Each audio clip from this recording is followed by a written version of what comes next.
Meu nome é Xander, e meu melhor amigo tá tentando arruinar a minha vida. Tudo começou de forma bem sutil, mas rapidamente saiu do controle. Nesse momento, eu tô sentado dentro de uma igreja, usando o Wi-Fi deles pra postar essa história e aproveitando o ar-condicionado. Eu estou escrevendo isso caso ele me encontre e me mate em breve. É apenas uma questão de tempo agora, e eu quero que alguém saiba o que aconteceu antes que eu morra. Há 2 anos atrás, o meu amigo David e eu estávamos sentados no sofá da minha casa, completamente entediados. Não era um tédio passageiro, era um vazio profundo, uma sensação de descontentamento com a vida. Nós dois trabalhávamos em tempo integral no cinema local, ganhando salário mínimo e limpando a bagunça das pessoas que pareciam ser incapazes de manter a pipoca e o refrigerante nas mãos. Havíamos terminado o ensino médio 2 anos antes e não tínhamos planos para ir para a faculdade. A vida parecia sombria. A faculdade não era uma ideia atraente, o trabalho era irritante e o pouco tempo livre que tínhamos era gasto jogando videogames ou assistindo vídeos no YouTube. Ainda morávamos com os nossos pais, o que tornava a ideia de namorar um tanto constrangedora. E pensando agora, eu tenho certeza de que estávamos sofrendo de uma leve depressão além de tudo. Essas circunstâncias da vida se misturaram, criando a tempestade perfeita para o que hoje eu sou obrigado a chamar de minha realidade. Enquanto estávamos sentados no sofá da casa dos meus pais, mudando de canal da TV, o David me perguntou se eu estava entediado com a vida. Eu respondi que sim. E ele suspirou. Cara, o ensino médio era tão fácil porque a gente sabia nosso propósito. As metas eram definidas pra gente. Fazer esboço da redação de inglês, terminar o dever de matemática, tirar notas boas, passar no exame de direção, chegar em casa antes do toque de colher, de uma namorada. Agora que a gente saiu do ensino médio, não tem mais estrutura. Nossas vidas se tornaram sem sentido, sabe? Estamos apenas flutuando pelo espaço, sem objetivo ou propósito. Você voltaria pro ensino médio então? Perguntei a ele. Ele balançou a cabeça. Na época, o ensino médio era irritante. Só que agora, olhando pra trás, eu vejo o quanto era melhor do que a gente percebia.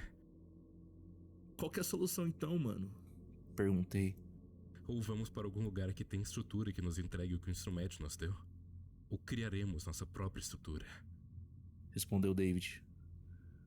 Bom, eu não quero ir pra faculdade ou pro exército, eu disse. E eu não consigo pensar em outro lugar que ofereça a mesma estrutura. Eu acho que tenho que criar a minha própria, mas eu não tenho ideia de por onde começar, mano. O lance do ensino médio é que ele exige um esforço mínimo, sabe? Se você não desse esse mínimo, enfrentaria as consequências. E as consequências foram ruins o suficiente para que a gente se esforçasse na escola. Quando o ensino médio acabou, esse nível mínimo de esforço diminuiu. Agora, nosso esforço mínimo não é suficiente para nos melhorar. Qualquer estrutura que criamos precisa ter essas consequências embutidas. E um esforço mínimo que nos força a melhorar constantemente. O David era, e ainda é, uma pessoa extremamente intelectual. Ele reflete sobre tudo, caso você ainda não tenha percebido. Eu, comparado a ele, era bem mais idiota. Mas eu continuava próximo porque ele sempre tinha algo interessante para dizer. Essa conversa, sem dúvidas, se encaixava nessa categoria. Não vou te entediar com todos os detalhes da conversa que tivemos, mas ela durou 1 hora. Discutimos como poderíamos construir uma estrutura nas nossas vidas. Eu quero enfatizar algo aqui. O tédio é muito perigoso. Bom, não é perigoso por si só, mas pode rapidamente levar a coisas perigosas. O tédio pode levar a dor, filhos não planejados e a tecnologias que derrubam monopólios e até a morte. O nosso tédio, no caso, levou a gente a um desafio. Eu te desafio a tentar arruinar minha vida. David disse. O que isso quer dizer, cara? Eu perguntei. É uma tentativa de trazer estrutura à minha vida. Bom, se eu souber que você está tentando arruinar minha vida, ativamente tentando me fazer fracassar, isso me motiva a reagir e a agir com iniciativa. Mas como que eu ia destruir sua vida, mano? Perguntei. Cara, você poderia arruinar a vida de qualquer um se pensasse, planejasse e agisse o suficiente. David respondeu com um sorriso maroto. Não, eu não vou te dar ideias. Eu só quero que você tente arruinar minha vida. Eu lembro de me recostar no sofá e refletir sobre o que ele disse. As primeiras coisas que vieram à minha mente foram pregar peças bobas, como fazer ele tropeçar de vez em quando ou esconder sua escova de dentes quando eu fosse à casa dele. A minha mente jovem não compreendia totalmente o quão sério David estava sendo. A mente dele estava operando a um nível muito acima da minha. Então eu não sabia no que eu estava me metendo quando disse: Ok, eu vou tentar arruinar sua vida então. Mas te desafio a tentar arruinar a minha também. Ele sorriu com entusiasmo renovado, e eu retribuí o sorriso. Na minha cabeça, pensei que seria uma forma divertida de aliviar o tédio com a vida. O David se levantou e me deu um soco na perna, com muita força. Eu gritei, mais de surpresa do que de dor. Ele apenas riu. O desafio começa agora. Ele disse, calçando os sapatos. Nós somos mais amigos agora. Somos inimigos. Ele abriu a porta da minha casa e, olhando por cima do ombro, ele disse: Boa sorte, então. Espero que você se esforce metade do que vou me esforçar. Assim que ele saiu, eu fiquei sentado, massageando minha coxa dolorida. Ok, pensei que se ele quer guerra, ele vai ter guerra. Fiquei acordado tentando pensar em maneiras de dificultar a vida do David. Minhas ideias eram tão infantis e inúteis em comparação com o que ele jogaria contra mim mais tarde, que eu fico até envergonhado de mencioná-las. Eu gostaria de poder dizer que lembro o dia exato que o David se voltou contra mim, de verdade. Mas foi algo tão sutil que eu não percebi de imediato. Na minha frente, o David agia completamente normal. Enquanto estávamos no trabalho, eu jogava pipoca em uma área que ele acabava de limpar. E apontava para ele. Ele apenas ria e dizia: É sério? É isso que você acha que vai arruinar minha vida, Xander? Então, ele limpava de novo. Eu esperei que ele fizesse o mesmo comigo, mas ele não fez. A falta de retaliação visível me entediou novamente. Então, eu parei. Olhando para trás, eu suspeito que, pelas minhas costas, ele estava sabotando a minha imagem com os nossos colegas de trabalho e com o nosso chefe. Do nada, o meu chefe me chamou no escritório e disse que eu estava demitido porque o meu desempenho não era bom o suficiente. David fingiu estar triste por eu estar saindo e prometemos que iríamos nos encontrar em breve. Eu fui embora pensando que poderia transformar aquilo em algo positivo e conseguir um emprego de verdade. Esse sonho morreu e eu acabei no McDonald's. Depois de cerca de um mês trabalhando no Mac, os meus pais me confrontaram. Perguntaram se eu tinha roubado dinheiro da carteira deles. Eu nunca tinha roubado um centavo e disse isso a eles. Eles recuaram, mas apenas por uma semana, até o cartão de débito da minha mãe desaparecer. Dessa vez, eles ficaram muito bravos. Me acusaram de sacar centenas de dólares usando o cartão de débito dela. Eu não tenho irmãos, então não poderia ter sido outra pessoa da casa. A discussão se transformou em gritos e eles exigiram que eu saísse de casa o mais rápido possível. Com as minhas economias, eu consegui alugar um apartamento perto da faculdade comunitária local. Uma república, que abrigava estudantes universitários. O aluguel era acessível, então eu me mudei em menos de um mês. Assim que me mudei, fiz uma amizade instantânea com dois dos meus colegas de quarto, Clark e Ivan. Nosso outro colega de apartamento, Isaac, era muito reservado e passava o dia inteiro jogando videogame no quarto. A vida voltou a ser boa, já que eu saía frequentemente com Clark e com Ivan. David e eu paramos de nos encontrar depois que eu fui demitido no cinema. Eu não me esqueci dele, mas eu acabei esquecendo do desafio. De vez em quando, mandava mensagens no Facebook ou um SMS perguntando se ele queria sair, mas as minhas mensagens eram sempre ignoradas. Eventualmente, eu desisti dele. Dentro de 6 meses, a minha vida estava ótima. Eu estava namorando uma garota chamada Kate. Eu fui promovido a treinador na equipe do McDonald's, o que pagava melhor, e a minha conta bancária estava finalmente crescendo. Só percebo agora, olhando para trás, que aquilo também era uma obra do David. Uma quantidade absurda de correspondência inútil começou a chegar com meu nome todos os dias.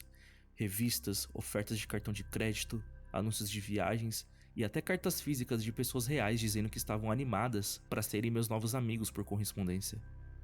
Eu analisava toda a correspondência diariamente, tentando encontrar algum padrão. Clark e Ivan já achavam hilário. Quando eu chegava tarde do trabalho, ele às vezes jogava as cartas pelo ar como confete enquanto eu passava pela porta, gritando que o rei do correio havia chegado. Um dia, cansado de receber tanta correspondência inútil, eu decidi sentar e cancelar todas as assinaturas. Recrutei Clark e Ivan para me ajudar. Com lanches à disposição, passamos uma tarde inteira fazendo ligações. E alguns dias, a maré de correspondência inútil diminuiu e comemoramos nossos esforços. Mas a paz durou apenas uma semana.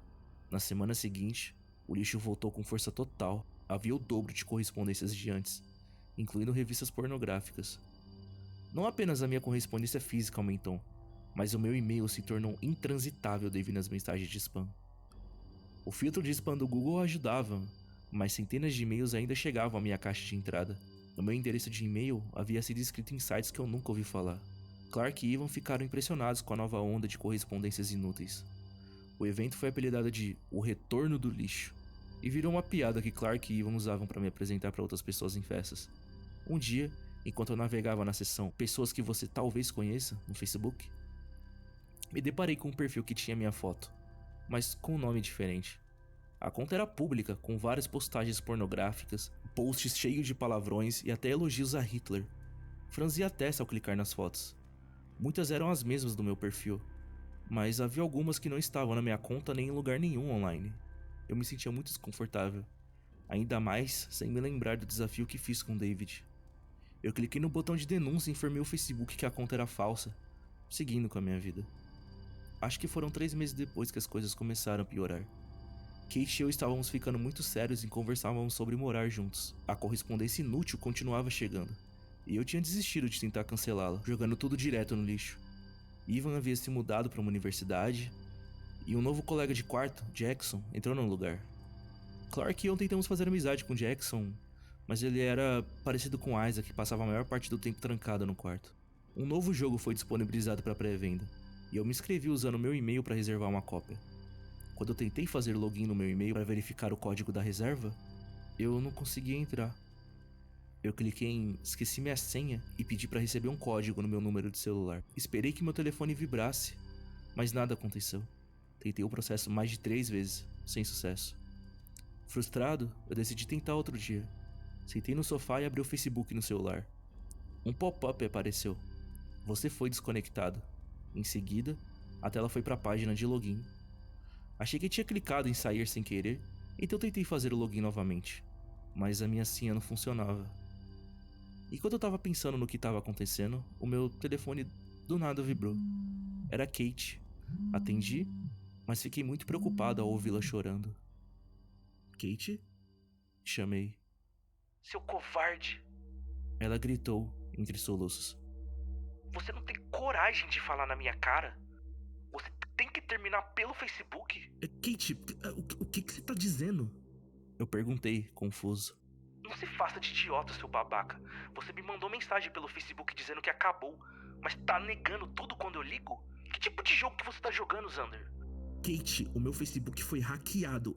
Eu tava literalmente tentando entrar quando você ligou. Você tá em casa? Eu tô indo aí. A gente não terminou, a gente tá longe disso, meu amor. Demorei um tempo pra convencer a Kate que não tinha sido eu, mas ela acabou acreditando depois que eu mostrei que eu não conseguia fazer login. Eu pesquisei no Google como recuperar a minha conta do Facebook e entrei em contato com o suporte. Felizmente, eles conseguiram me devolver o acesso. Minha página estava cheia de links para sites pornográficos postados por quem invadiu minha conta, e eu passei um bom tempo apagando tudo. Também precisei responder as mensagens de parentes perguntando sobre o conteúdo estranho que eu estava postando. Foi bem constrangedor. Kate descobriu pelos feeds dela que o meu Twitter e Instagram também haviam sido hackeados. Ambos estavam publicando centenas de mensagens e imagens vulgares. Foi um pouco mais trabalhoso, mas eu consegui recuperar o controle dessas contas também. Resolver o problema com meu e-mail levou alguns dias, mas no fim eu recuperei o acesso. Para evitar que isso acontecesse de novo, eu criei senhas muito longas, com números, letras e símbolos, e usei uma senha diferente para cada conta. Para quem já fez isso sabe que é impossível memorizar todas essas senhas, então eu escrevi tudo num pedaço de papel e guardei na minha gaveta da cômoda. Eu não estava esperando ser hackeado novamente. Estou contando onde eu guardei o papel para que você entenda o quanto fiquei assustado quando, na semana seguinte, o Facebook me desconectou novamente. Eu verifiquei minhas outras contas, todas estavam bloqueadas de novo. Mandei uma mensagem para Kate para avisá-la e liguei para o suporte do Facebook. Eles me deram acesso à conta e repetiram um aviso sobre criar uma senha longa novamente. Quando eu expliquei as precauções que eu já tinha tomado, sugeriram verificar meu computador para ver se havia algum vírus ou algum keylogger coletando tudo que eu digitava. Eu liguei para uma assistência técnica e perguntei o que eu deveria fazer para escanear o meu computador. Eles pediram para que eu levasse o computador até lá. Eu tinha um desktop, então levar até lá significava desconectar vários cabos. Quando eu me abaixei para desconectar tudo, eu encontrei um pequeno pendrive USB que eu nunca tinha visto antes. Franzi a testa e tentei colocar os arquivos dele no computador. O sistema dizia que não havia nenhum USB conectado. O técnico confirmou que o pendrive era um keylogger. Ele perguntou se o computador ficava em algum lugar onde qualquer pessoa pudesse acessá-lo. Eu disse que não, e ainda afirmei que não tinha ideia de como aquilo foi parar ali. Ele não me cobrou nada, ele apenas recomendou que eu ficasse de olho no meu computador. Eu troquei todas as minhas senhas novamente, passando pelo processo de recuperar o acesso às contas. Alguns dias depois, eu recebi 3 faturas de cartão de crédito pelo correio. Ainda tinha o hábito de dar uma olhada na correspondência inútil, caso algo importante estivesse escondido ali.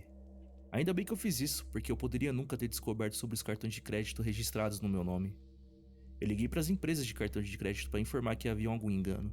Eu expliquei que eu nunca tinha solicitado um cartão. Os meus pais sempre me alertaram tanto sobre os perigos dos cartões de crédito que eu nem me atrevi a pedir um. E antes que alguém aqui comente sobre como o cartão de crédito ajuda a construir um histórico de crédito, sim, agora eu sei disso. Uma busca rápida no Google me mostrou o que fazer a seguir.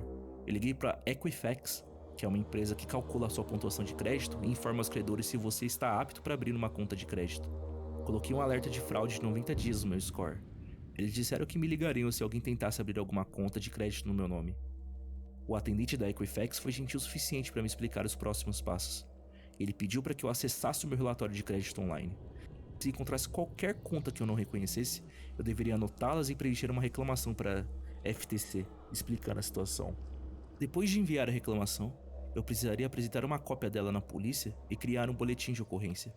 Com esses 2 relatórios em mãos, eu teria que ligar para cada empresa de crédito que eu tivesse emitido contas no meu nome para iniciar o processo de disputa. Eu fiquei completamente desanimado com o tanto de esforço que isso ia exigir. Parecia insano ter que seguir todos esses passos só porque eu fui vítima de roubo de identidade. Que droga, cara. Clark ficou horrorizado com o que tinha acontecido e decidiu checar a sua pontuação de crédito. Ele ficou aliviado ao descobrir que estava tudo limpo. Fiz a Kate verificar a dela também, só por precaução. Tudo limpo também.